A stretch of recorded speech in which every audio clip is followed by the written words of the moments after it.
Welcome back again to the next chapter. This will be chapter 5 of the reading of the Chaplains and Clergy of the Revolution by J.T. Headley. It was published in 1864. And as we continue to go through these chapters, this next chapter is kind of a summation of a lot of the influences of the clergy and these chaplains. As I mentioned, I'm going to be saying something that Alistair Begg said in a sermon not long ago, and that being that for the most of us, we will not be even a footnote in any of history. Whereas these people, these ministers, these chaplains and clergy are, have been, and are footnotes in our history. We just forget our history. And children, and again, I'm reading virtually to my grandchildren who are across the country in different locations, that this next section, if nothing else, especially if there's anybody that's a lay clergy or pastors or deacons or others that may have influence inside of your congregation, this next one should shake you and should shame you. It shames me that we have forgotten these truths and have, in many cases, in many churches, spiritualized the work of God and forgot that He operates in history and in time because He created it. And that means He also operates in what I always have called the extensibility of the gospel, that meaning every aspect of our lives. So, as I always say, again, is that it is critical that we reinvigorate and remember because we have forgotten so much. So with that, I'll tell you the summary of what's going to be in chapter 5, and hopefully you can pick it out as we go through it. But this is chapter 5 of the clergy and the chaplains and clergy of the Revolution that was published in 1864. And here's what's in this chapter. Personal influence of the clergy, appointment of chaplains, correspondence between the ministers of Connecticut and Massachusetts, Thaxter, Foster, and Payson fighting at Lexington and Concord, Washington asks Congress for chaplains, number and names of, in the Army, at Cambridge, the plan of 1 for 2 regiments broken up, Washington's second letter to Congress on the subject, his general order respecting chaplains, David Ely, Joseph Fish, Jonah Stearns, John Mills, David Caldwell, Thomas Reed, Robert Davidson, Elizur Goodrich, William Gorham, John Steele, Francis Cummings, Elizur, Hezekiah, Balcil, Charles McKnight, Manasseh, Cutler, Nathan Strong, Nathaniel Porter, Annie Robinson, John Cleveland, Samuel McClintock, Hezekiah Ripley, Isaac Lewis, Dr. Latta, Dr. Armstrong. Having endeavored briefly to illustrate the influence of the clergy in the Revolution in New England by showing the systematic, direct power they brought to bear on the representatives of the people and through them on every pastor and congregation in the colony, a power more formidable than could be wielded by solemn acts, associations, or synods, and has deserving a special recognition as the organization of town committees and resolutions of councils of safety. I come now to speak more of personal influence and actions, of individual clergymen in their respective circles and stations. The annual sermon preached at the meeting of the representatives of the people was a representative sermon. Its sentiments were regarded as those of the great body of the clergy throughout the colony, and hence went before the people with the highest authority and most solemn sanctions. They had, besides, the endorsement of the civil power, and hence ceased to be individual views, and became those of the clergy of the provincial Congress united. But, as in the army and in the civil government, the great results finally reached are not to be attributed exclusively to the official acts of the bodies of men or of those in high authority. So the tremendous influence wielded by the clergy was not wholly confined to those acts sanctioned by the councils or by Congress. Patriotic, energetic individuals in all departments did their share of the work and exhibited traits of heroism and devotion to the common cause, which entitled them to a place among the good and great names of the Revolution that have become embalmed in our memory and consigned to a glorious immortality. The appointment of clergy to official positions in the Army and Navy under the designation of chaplains is a custom of long standing, and at the present day among Christian nations is considered necessary to their complete organization. It would have been natural, therefore, for Congress, as a mere matter of custom and in imitation of the mother country, to appoint chaplains in the American Army. They did so, and chaplains at the present time form a part of our military organizations and rank as officers and draw pay like them. The propriety of this custom is recognized by all, for the sick, the suffering, the dying need spiritual advisors as much as they do hospitals and surgeons. But I do not design to speak of the office exclusively, or of those who simply discharged its duties faithfully. A vast number were appointed more for their outside general influence than because they were earnest, self-denying ministers of God. Not that they were not greatly esteemed and valued in this respect, but they were bold and active patriots besides, stirring up rebellion, encouraging the weak and timid by their examples as well as by their teachings, and inspiring the brave and true with confidence by their heroism and lofty trust in the righteousness of the cause they vindicated. It is with this class of chaplains and clergy that I have chiefly to do. A chaplain, when taken prisoner, is usually treated with great courtesy and consideration, but there was a class of clergymen and chaplains in the Revolution whom the British, when they once laid hands on them, would treat them with the most barbarous severity, dreading them for their influence they wield, and hating them for their obstinacy, courage, and enthusiasm they infused into the rebels. They violated all the usages of war among civilized nations in order to inflict punishment upon them.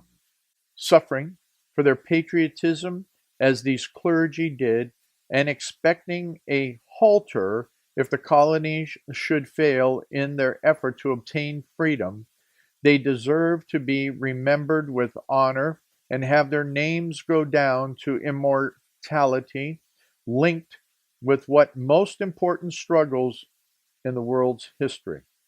In the first gathering of the yeomanry at Lexington and Concord, as well as afterwards in the miscellaneous enthusiastic assembling of the army around Bunker Hill, They bore an important part, not merely as servants of God in the discharge of their official duties, but as patriots, haranguing the soldiers and even leading them into the conflict.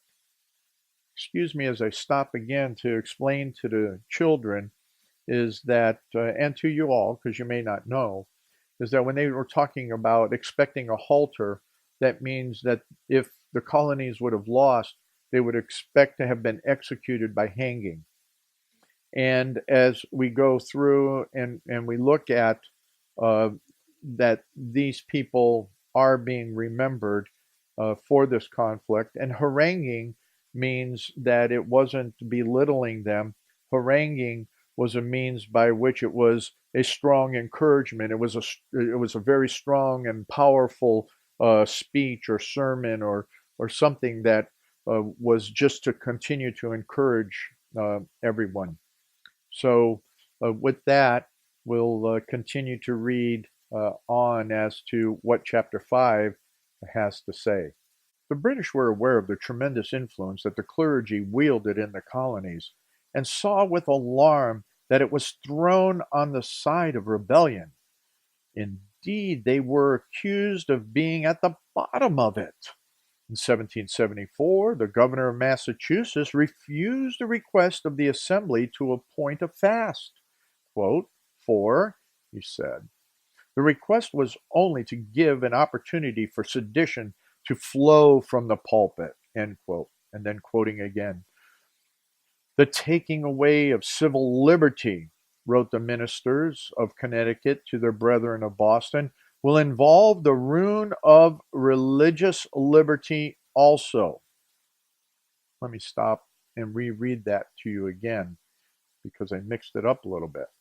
The governor first said that he would not give a fast or allow a fast because it would give opportunity for sedition from the pulpit. And then ministers were writing between one another and saying, quote, "The taking away of civil liberty," end quote, wrote the ministers of Connecticut to their brethren of Boston, quote, "will involve the ruin of religious liberty also. Bear with your heavy load with the Christian fortitude and resolve." End quote. The answer came back, quote, "While we complain to heaven and earth of the cruel oppression we are under, we ascribe righteousness to God. The surprising union of the colonies afford encouragement. It is an inexhaustible source of comfort that the Lord omnipotent reigneth." End quote. As before hostilities commenced, there was scarcely a military muster at which they were not present, exhorting the militia to stand up manfully for the cause of God, on some occasions saying, quote, "Behold, God himself is with us for our captain, and his priest with sounding trumpets to cry the alarm." End quote. It was to be expected when the war actually broke out, they would be found in the ranks of the rebels urging forward what they had so long proclaimed as a religious duty. The first outbreak at Lexington and Concord gave them no opportunity to exhibit their zeal officially, and so some shouldered their muskets and fought like common soldiers.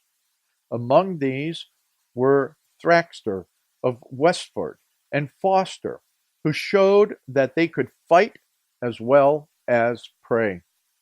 There, too, was the amenable and learned Payson of Chelsea.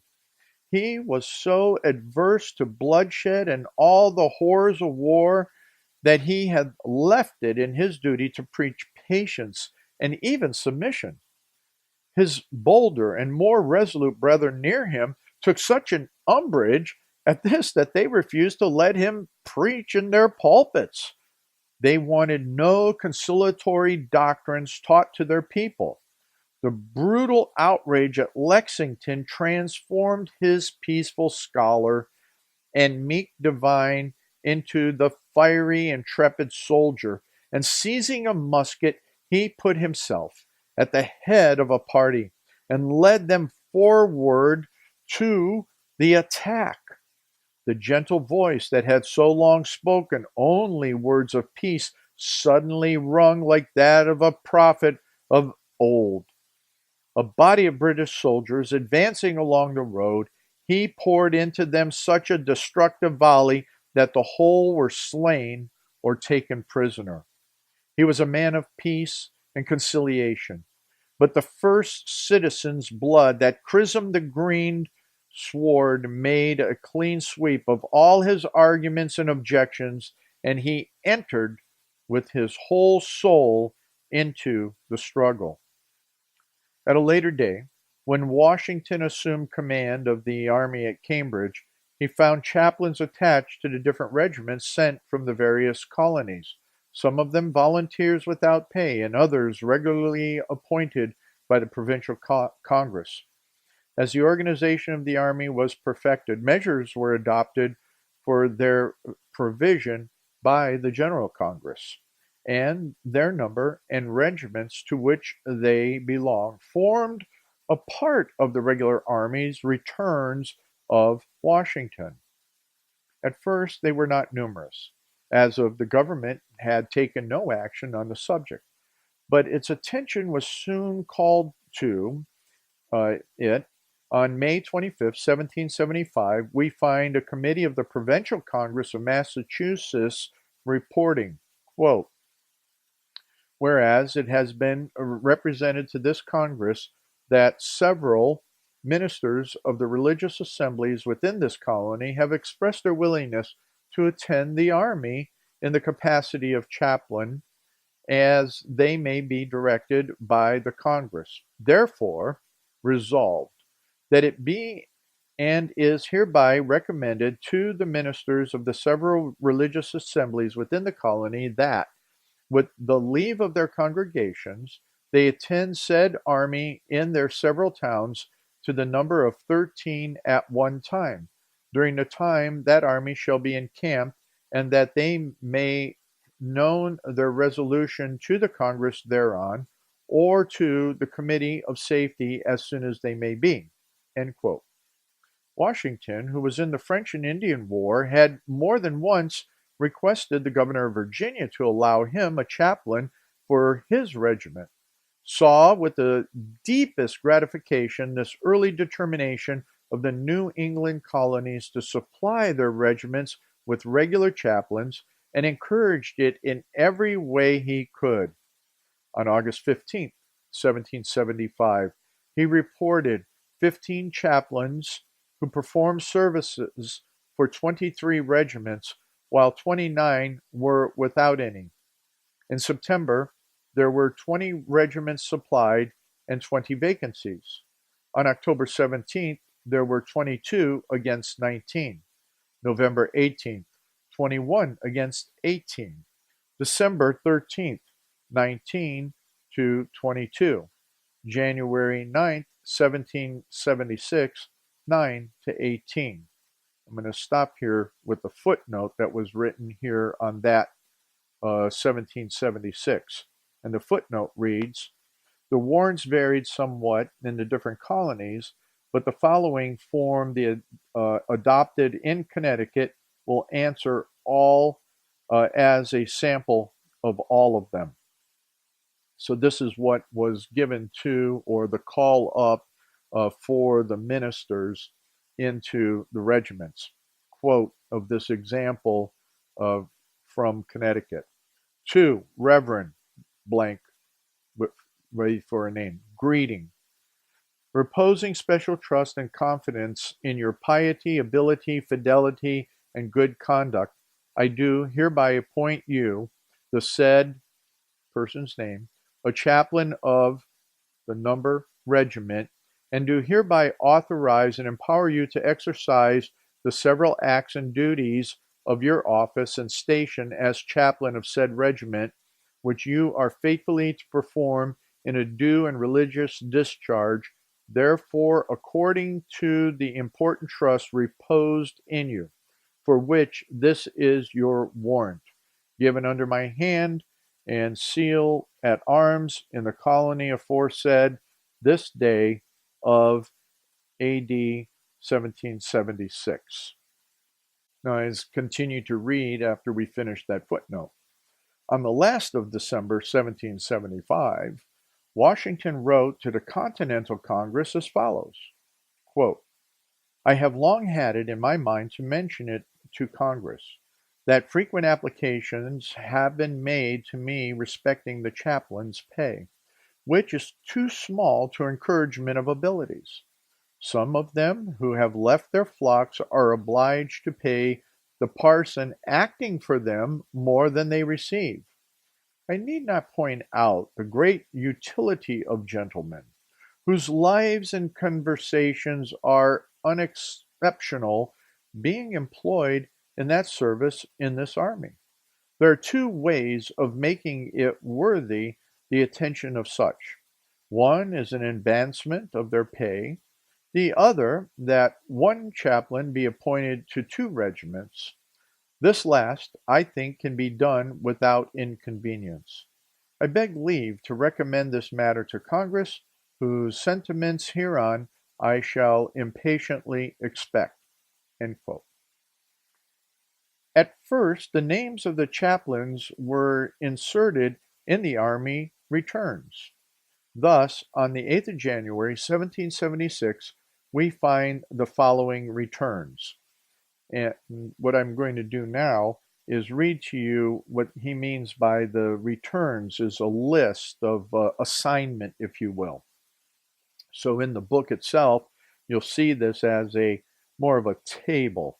And actually, I think I can show it to you, hopefully here, and you can see that it is a table of information, and I am going to take the time to read it because it is part of the text. Regiment, 1st Artillery, Colonel Knox is the commander. Chaplain, Abel Leonard. 2nd Foot Regiment, commander, Colonel Reed. Chaplain, Hezekiah Smith. 3rd Foot Regiment, commander, Ebenezer Learned. Chaplain, name not given. 4th Foot Regiment, commander, John Nixon. Chaplain, Hezekiah Smith. 5th Foot Regiment, commander, Stark of Vermont. Chaplain, Noah Cook. 6th Foot Regiment, commander, Asa Whitcomb. Chaplain, Isaac Mansfield, Jr. 7th Foot Regiment, commander, Colonel Prescott. Chaplain, none. 8th Foot Regiment, Enoch Poor is the commander. Chaplain, Noah Cook. 9th Foot Regiment, commander, James N. Varnum. Chaplain, Ebenezer David. 10th Foot Chaplain, commander, Samuel H. Parsons. Chaplain, none. 11th Foot Regiment, commander, Daniel Hitchcock. Chaplain, Oliver Noble. 12th Foot Regiment, commander, Moses Little. Chaplain, Oliver Noble. 13th Foot Regiment, commander, Joseph Reed. Chaplain, none. 14th Foot Regiment, commander, John Glover. Chaplain, none. 15th Foot Regiment, commander, John Patterson. Chaplain, David Avery. 16th Foot Regiment, commander, Paul D. Sargent. Chaplain, none. 17th Foot Regiment, commander, Jedediah Huntington from Connecticut, and the chaplain, John Elias. 18th Foot Regiment, commander, Edmund Finney. Chaplain, none.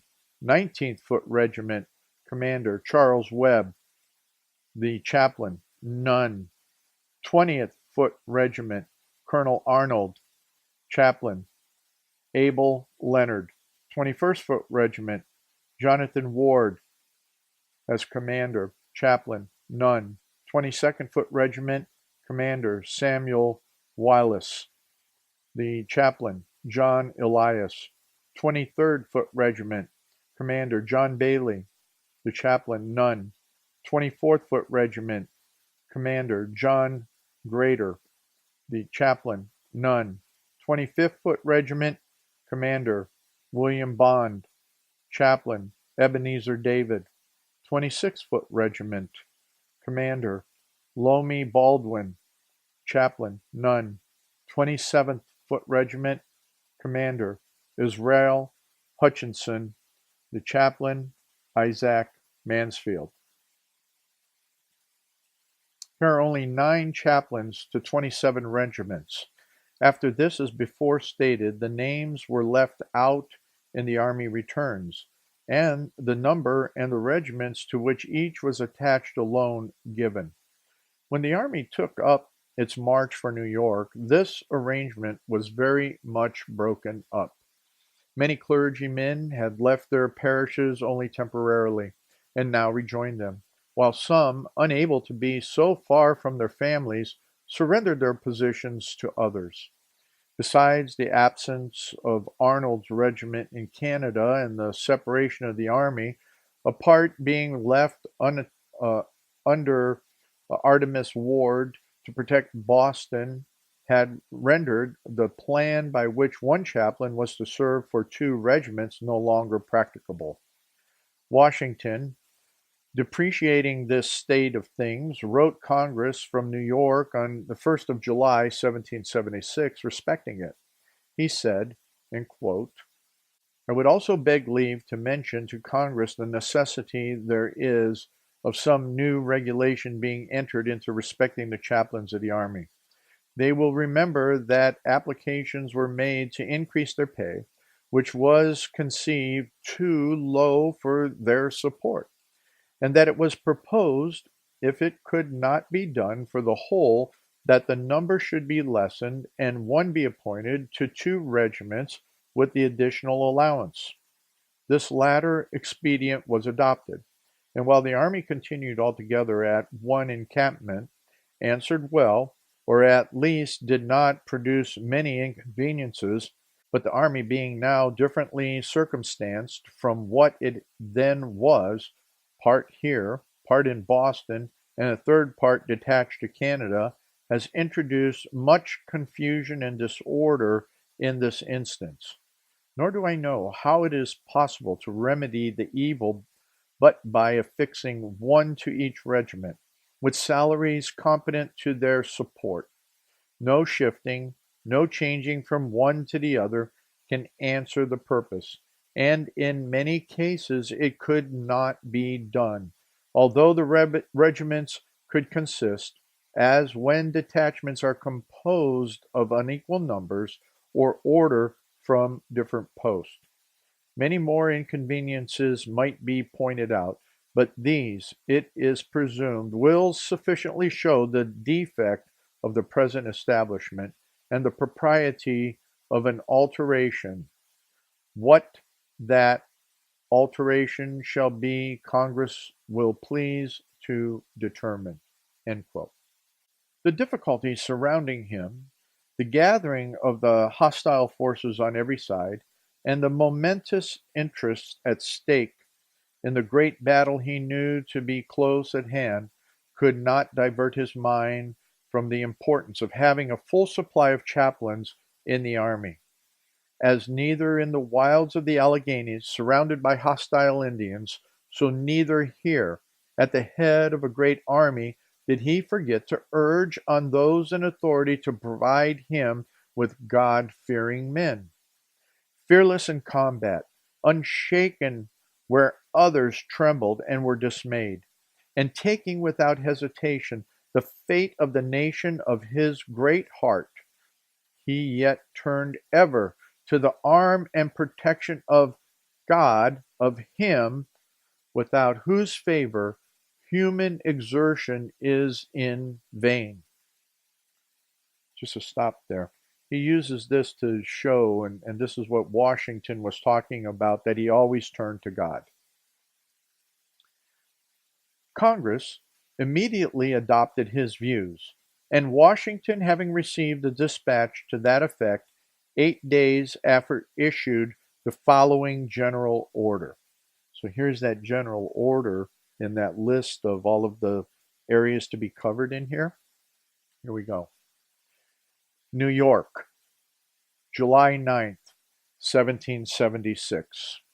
The general order. Quote, The Honorable Continental Congress having been pleased to allow a chaplain to each regiment, with the pay of 33 and one-third dollars per month, the colonels and commanding officers of each regiment are directed to procure chaplains, accordingly persons of good character and exemplary lives, to see that all inferior officers and soldiers pay them a suitable respect, and attend carefully upon religious exercises.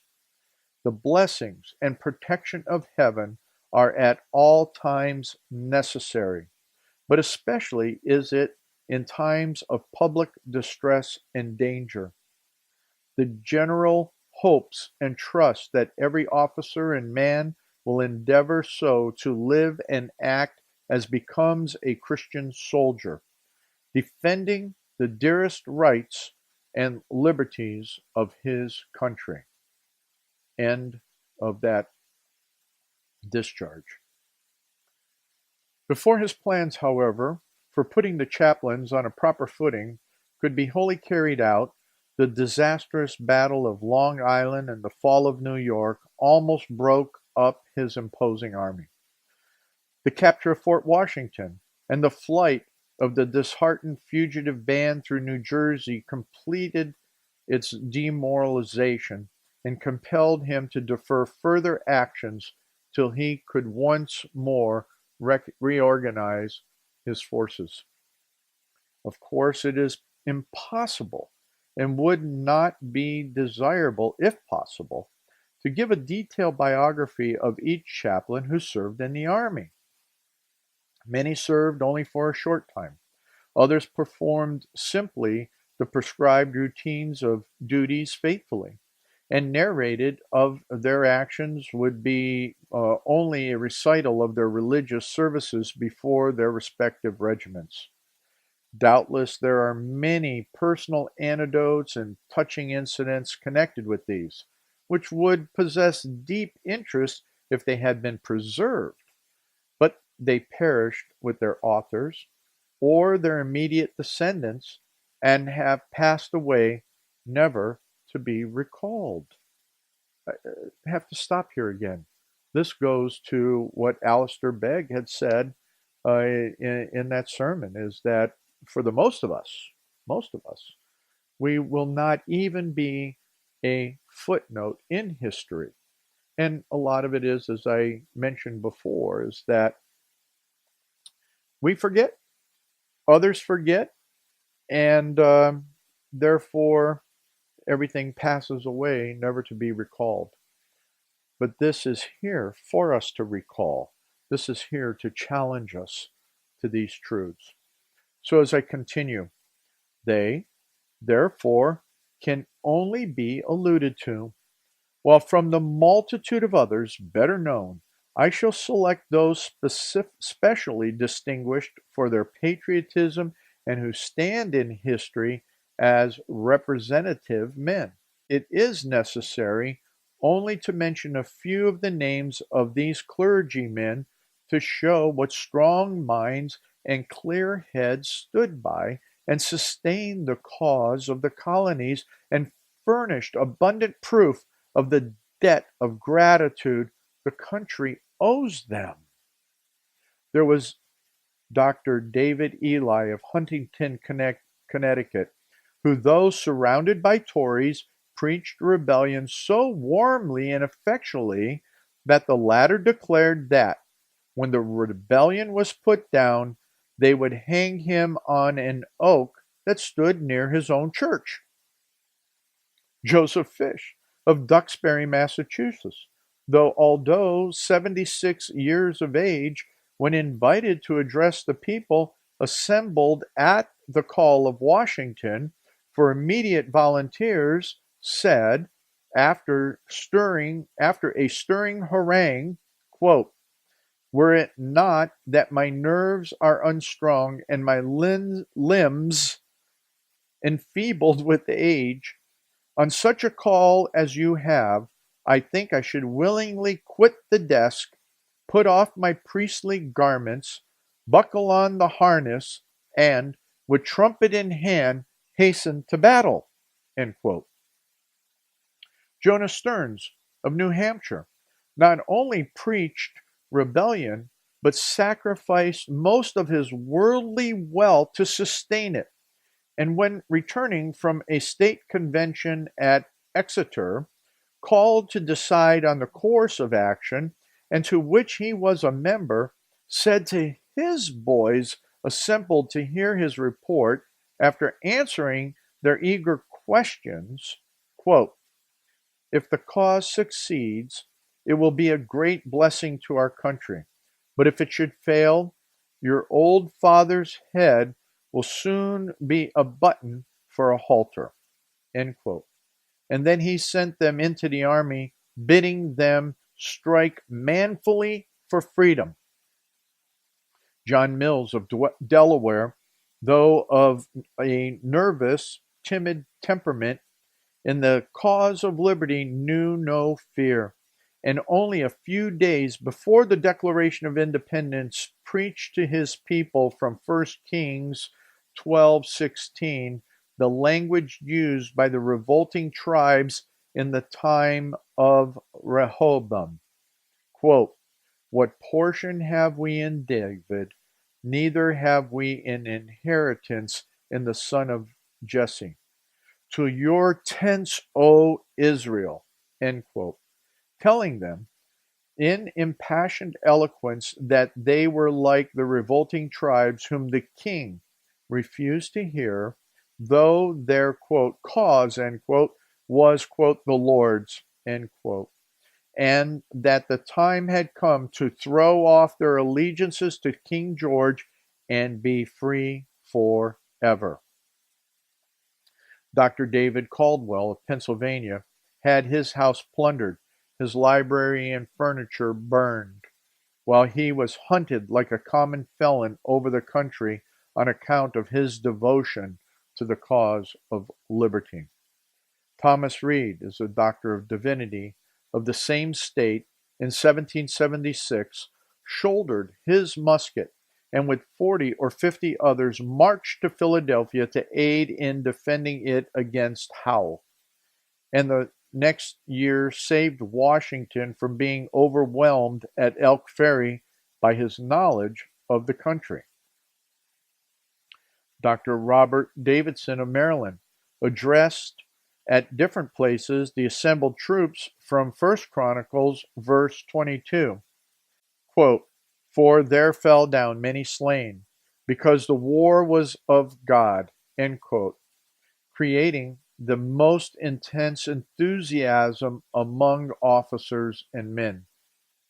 William Graham of Paxton, near Harrisburg, when he saw great backwardness in the young men of his parish to enlist in a company of volunteer riflemen, which the governor had recommended, stepped out and had his own name enrolled, and thus, by his example, shamed them into patriotism.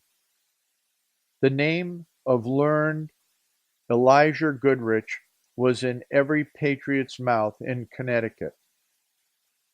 John Steele of Cumberland, Pennsylvania, served as captain and led the advance company of 900 men in their march to the seat of war, and often preached with his gun standing by his side.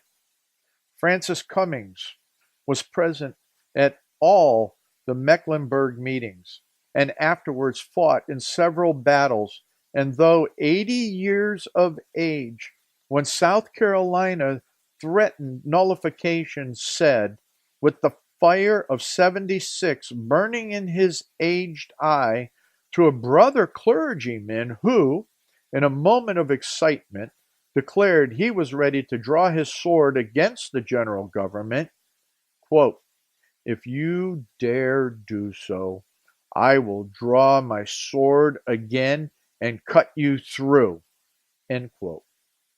Azel Rowe, to make the militia of his parish fight, put himself under enemy fire and refused to retire till he had received their promise that, if he would, they would fight it out, and afterwards was taken prisoner and thrown into the infamous Sugar House of New York. Hezekiah James Bach was a member and chief actor in the Mecklenburg Convention and died soon after that famous declaration was given to the world. Charles McKnight of Shrewsbury, who on account of his devotion to the cause of liberty and the gallant conduct of his patriotic sons on the field of battle, was thrown into prison and treated with a brutality that would disgrace a savage. His constitution broke down under it, and soon after his release he died, another victim laid upon the altar of his country. A similar list of chaplains might be made out, an account of whose services has never been preserved. Only here and there an incident snatched from oblivion remains to show what those services must have been, and make us regret that so much has been lost. I have to say that again. And make us regret that so much has been lost. There were Manasseh Cutler, Doctor of Divinity of Kingsley, Connecticut, the friend of Washington and Franklin, who served 2 campaigns. Dr. Nathan Strong of Coventry, of the same state, who not only served as chaplain but wrote stirring papers on the rights of the people which were circulated far and wide. Dr. Nathaniel Porter, 6 feet high, with hair black as a raven's wing, who with Wingate's regiment marched on foot, like a common soldier, through the wilderness to Fort Independence on Lake Champlain. Reverend Amney Buna Robbins of Bradford, Massachusetts, who accompanied Schuyler's brigade as a volunteer to Canada and became an angel of mercy to the army when it was stricken down with the smallpox, not only praying morning and evening with the regiment, but nursing the sick and relieving the destitute of suffering, till his Herculean frame at last broke down under his incessant labors and exposure, and he returned home, adding one more number of brave hearts who held their lives of small account when compared with the welfare of their country. To these might be added John Cleveland of Canterbury, Connecticut, who as far back as 1758 was chaplain to a provincial regiment and stood amid the raining balls that smote Lord Howe at Ticonderoga, and afterwards, in the same capacity, went to Louisburg and witnessed the terrific siege of 6 weeks, which ended in the fall of the Gibraltar of America. Used to the hazards of battlefield and to the battlefield, as soon as the Revolution broke out, he offered his services to the Continental Army at Cambridge and accompanied it to New York to see it melt away like the frost of morning before the enemy. Dr. Samuel McClintock of Greenland, New Hampshire, so often represented in the Battle of Bunker Hill in his robes of office, and who set 4 sons into the army, only one of whom lived to hear the anthems of peace that rolled over the liberated land. Dr. Hezekiah Ripley, the friend of Washington, whose commanding form was often seen stooping over the couch of the sick and wounded, and whose eloquent voice never failed to animate the troops, and who heard without a sigh of regret that his house, furniture, and library had been committed to the flames by the exasperated foe. Neither should Dr. Isaac Lewis of Stamford, Connecticut, be forgotten, who, when the British attempted to land at Norwalk, assembled his people to repel them, and saw a cannonball smite the earth within 3 feet of him, without disturbing his serenity. Forced back by superior numbers, they witnessed their town given to flames.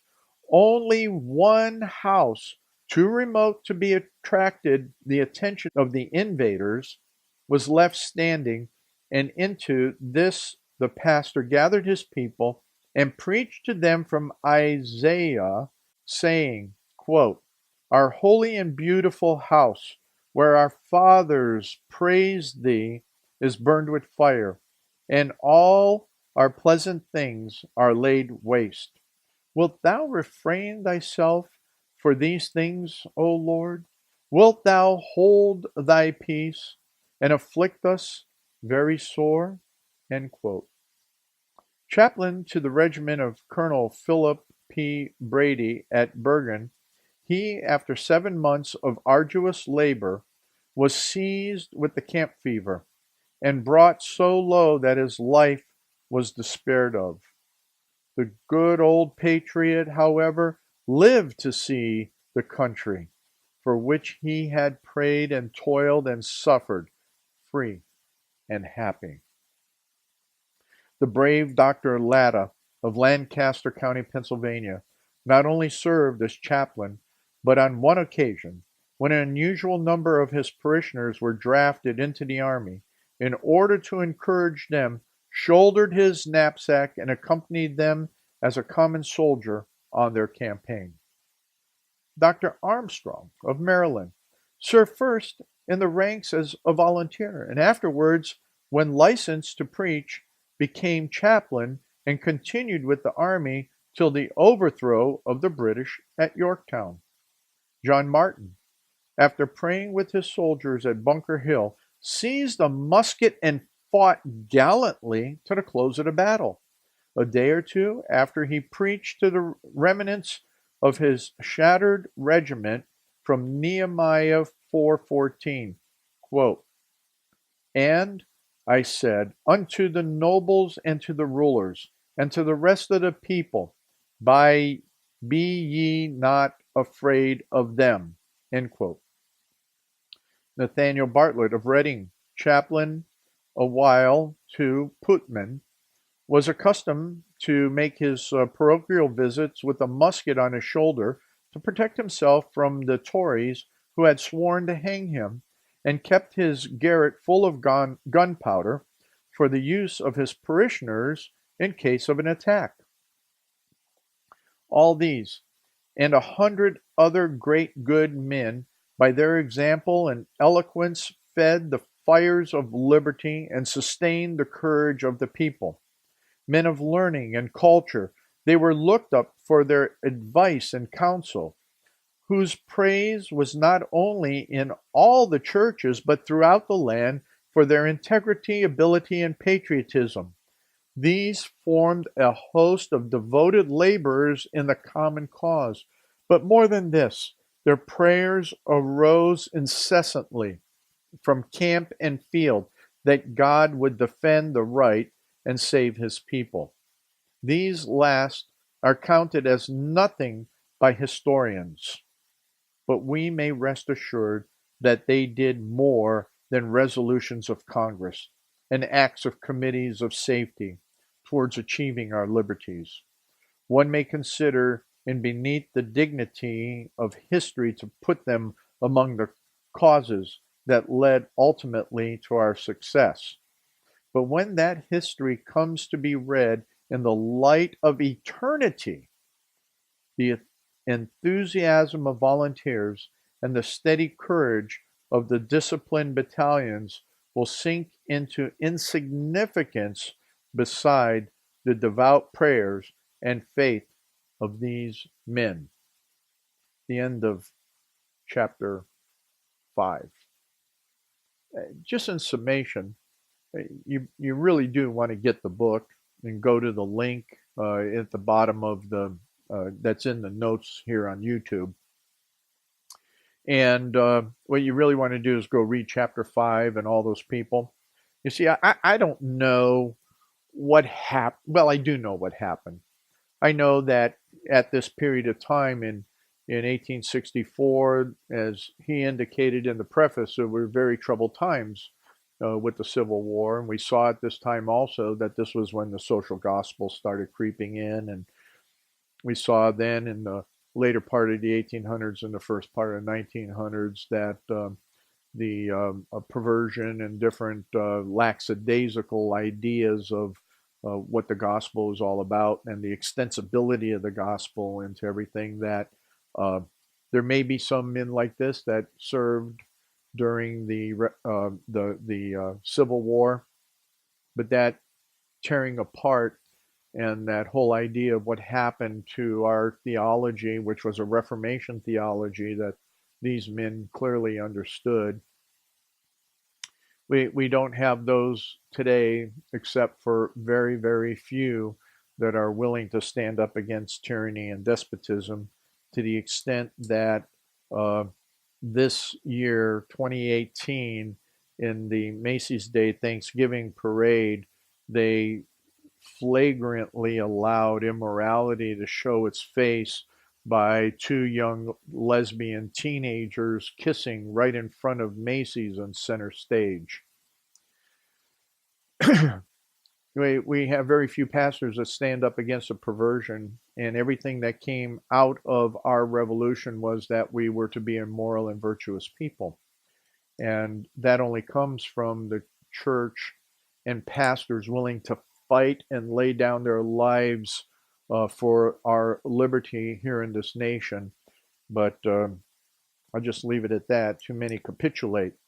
Yes, we do legislate morality. Not that we cannot. We do legislate morality. But what morality? Whose morality? Which morality? In our constitutional republic, we have every right and capacity to legislate God's morality. That's the truth. We did for many, many years until immorality crept into the churches and the pulpits quit preaching what they say, the gospel. Many want to preserve the gospel. You want to preserve the gospel, but you can't preserve the gospel without preserving the society and having that which the Old Testament teaches.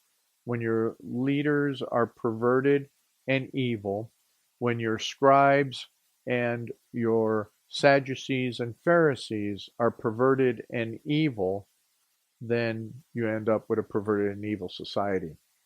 Just remember, as I brought out in one of my radio programs, is that Jesus challenged the Sadducees, the Pharisees, and the scribes. Why? Because they weren't just the religious leaders. They were the ones that made up the political leadership of the people. So with that, we have so many that are at the pulpits that need to understand and hear this history. I wish they would, but I don't think anybody's going to pay attention, hear this, or share it. So, as I mentioned at the very beginning, and will continue to, this book and some of these names may remain a footnote in history, but maybe this will not. That's up to you. That's up to you, my grandkids, as to what remains and what is passed on to your children's children so that the gospel stays faithfully true and its extensibility into every aspect of life, including the political, is always elevated, as we heard from General Washington as others, is that it is the sovereignty of God that remains the highest aspect of who we are in relationship to Him throughout the land. Come on back when we get into chapter 6, because we're going to get right down to some of the people, specifics of some of the people in the next chapters. Thanks for taking the time to be with us today, and I hope you're enjoying this, even with my dry throat and kind of missing the words every now and then. But you know what? I'm reading to my grandkids. What can I say? Thanks.